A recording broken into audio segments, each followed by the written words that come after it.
И јас ќе се осврнам на економијата, но повеќе преку призмата на предприемништвото, бидејќи овде има и многу млади луѓе во салава и сметам дека е значајно да го потенцираме аспектот на предприемништвото и развојот на предприемништвото како основа за развојот на економијата.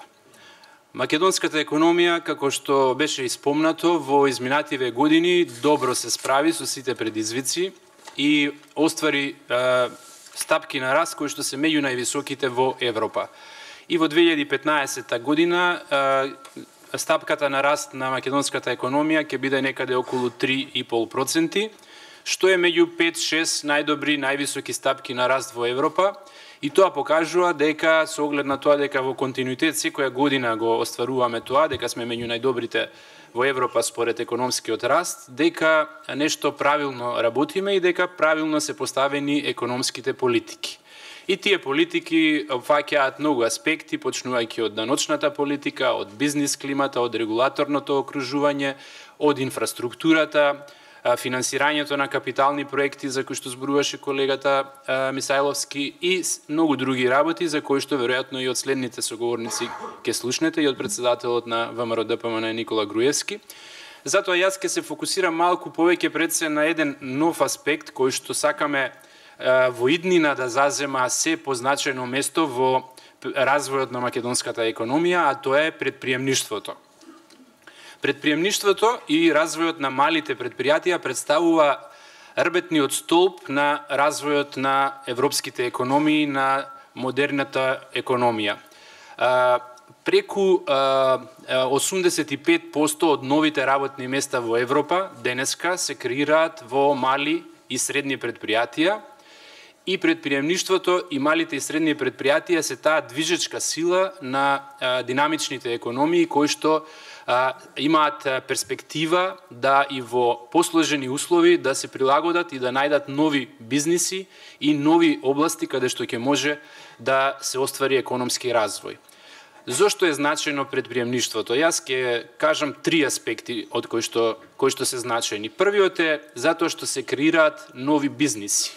Значи, предприемништвото подразбира започнување, дизајнирање прво, започнување и управување со нов бизнис кој што некој го осмислил, го искреирал, пронашол финансиски средства за негова реализација и го води тој бизнис и од тој бизнис работи профитабилно, вработува и слично. Значи се креираат нови бизниси, како што и во минатото се креирале такви нови бизниси во некои земји и тие постепено представувале двигатели на економскиот развој во одредени периоди. Еден таков пример е развојот на IT компаниите или IT револуцијата, која што, например, во Индија почна, како една од најнапредните земји од аспект на информатичката технологија, почна со 6-7 помали фирми, кои што развија нови продукти и на тие фирми понатака се надоврзаа нови фирми, кои што ги надополнија тие продукти, се разви целокупната индустрија во Америка, која што се надоврза на тоа, се развија кол-центрите, се развија мрежите и се разви хардвер индустријата, која што се надоврзува на софтверот и која што во целина ја креираше таа IT револуција некаде во 90-тите години од минатиот век. И тоа представуваше еден значаен квантен, што велат исчекор, во насока на зголемување на продуктивноста на сите други бизниси, бидејќи вклучувањето на современата информатичка технологија помага за да се развијат и другите бизниси, односно секој и обичниот друг бизнис, градежништвото ли, индустријата ли е, со користење на тие современи технологии ја зголемува сопствената продуктивност. Второто значење на предприемништвото е креирањето на ново богатство. Во која смисла? Постоечките традиционални дејности, да речеме метална индустрија, градежништво, текстилна индустрија или било кој што ги имаме во Македонија, растат, но имаат некој плафон до кај ќе стигнат и од прилика после тоа растат можеби повторно, ама многу бавно растат. Значи растат со многу бавна стапка. Додека новите бизниси, предприемачите кои што влегуваат во нови сектори, нови области, неистражени до тогаш на пазарот, имаат експоненцијален раст, односно многу поголем потенцијал за побрз раст и многу поголем профит соодветно. Значи тоа е значењето во тој дел да се креира нов доход, кој што е многу поголем отколку доходот во традиционалните дејности. И не е само доходот, се креираат и работни места, бидејќи кога се отвара некој нов, да речеме, центар, таков, тој подразбира привлекува работна сила, луѓето се вработуваат, тие луѓе остваруваат плати, тие плати ги трошат некаде, тој промет се рефлектира и врз буџетот позитивно, па буџетот има повеќе пари, па може да реализира инфраструктурни и други проекти. Значи има еден голем експоненцијален ефект врз економијата. И третото е иновациите и предприемништвото креираат промени во социјалниот аспект на живење. Какви промени?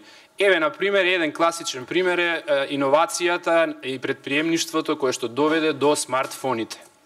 Во Салава сигурен сум дека колку што има луѓе, има барем толку смартфони, а веројатно и малку повеќе, некои имаат по 2. Значи, смартфоните денеска не се карактеристика само за мобилните телефони во целина, не се карактеристика само за богатите држави или за богатите луѓе. Нив ги имаат и во посиромашните држави и ги користиме сите како дел од нашиот живот стана.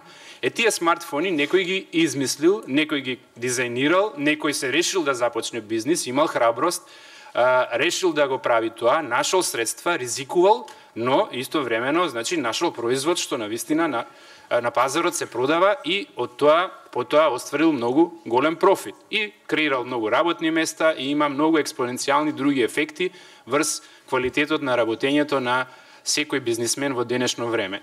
Тоа е, значи, како се сите аспекти на преку кои што предприемништвото и новите фирми, иновациите влијаат врз економијата. Зошто се тоа го зборувам? Затоа што Македонија, председателот Груевски има често пати обичај да каже, немаме извори на нафта, што е точно, немаме излез на море, што е точно, сме земја што, значи, е мала како пазар, што е точно, и единственото нешто со кое што можеме да се избориме, ако сакаме навистина да има перспектива и динамичен развој македонската економија, е нашиот ум, а умот треба да го преточиме во нови идеи, во нови продукти, во иновации, во предприемништво, кое што ќе го зголеми потенцијалниот раст на македонската економија. Сега, за тоа да се случи што е потребно? Потребно и државата нешто да направи. Во тој дел државата, она што треба да го направи и што ние веќе го правиме, е поддршка на предприемништвото. Поддршка на повеќе начини. Прво, внесување на предприемништвото во образовниот процес. Значи, мора образовниот процес да се промени, да не биде оној традиционален што го имало во минатото, кога и не постоел пазарен систем во Македонија, и на ист начин сега денеска децата да се учат како што се учеле пред 20-30 години, кога јас, например, сум завршувал основно образование или средно образование. Затоа ние, како влада, уште во основно образование, а подоцна и во средно образование, воведовме предмет, прво основи на предприемништво, потоа и понапредна фаза на предприемништвото, па и практични примери и се друго што е потребно за младите луѓе да научат како што е суштината на предприемништвото, да не се плашат од преземање на ризик, да направат проект кој што ќе пропадне, 10 проекти ќе пропаднат, ама 11-тиот или 111-тиот ќе успее. Со еден таков што ќе успее, сите други 100 ќе се исплатат. Тоа да знаете како инвестиција, значи, и затоа ние вложуваме во образованието за да се поддржи предприемништвото, но вложуваме и понатака во пристапот до финансирање, бидејќи втор проблем со кој што се соочуваат новите фирми и фирмите што се иновативни е како да дојдат до финансиски средства. Тој проблем за да го решиме, ние како влада и како ВМРО-ДПМН, значи, формиравме еден фонд